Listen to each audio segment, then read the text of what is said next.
መስዋዕታችንን ቅዳሴያችንን ወዶ ይቀበልልን። በሰላም ያሳድረን፣ አምላክ በሰላም ያውለን።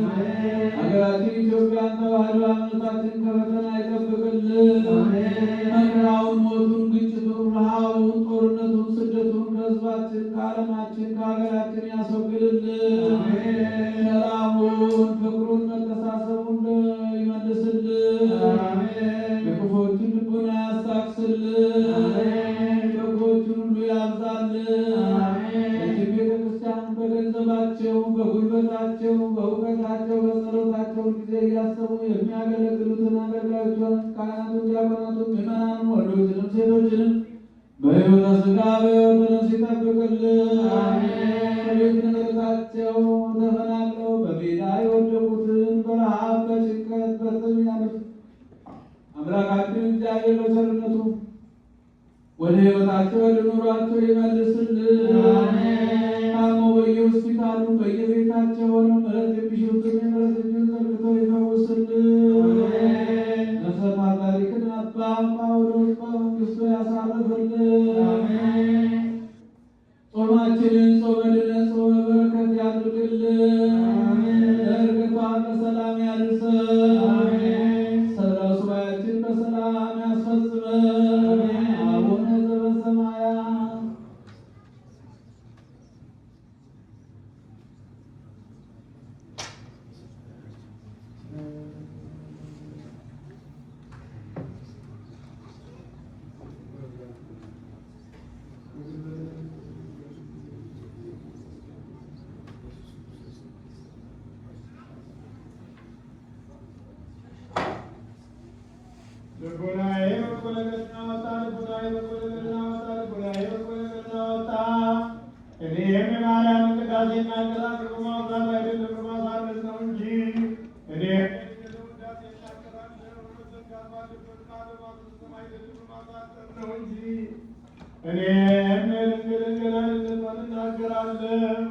ዛሬ በዚህ ቀን በፍቅርና በትህትና ግሩም በሚሆን በዚህ ፊት ቆማለሁ።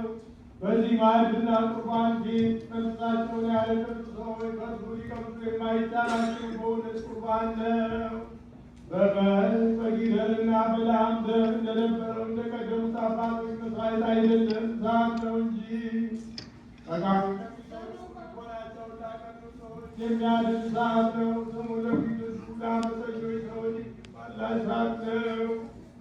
ሳማውያን የሚሆኑ ና የማይቻላቸው በእውነት ዛፍ ነው።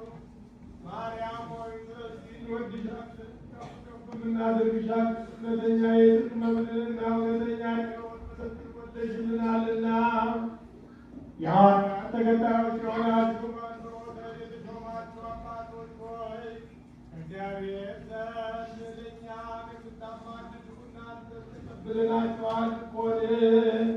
ከእግዚአብሔር ዘንድ የሚያማልዱ እነዚህን ሁለቱን የጳጳሳት አለቆች በዘመናችን ተቀብለናችኋል።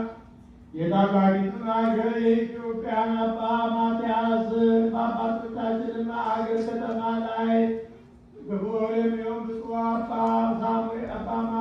ሳሙኤልን የሚሆን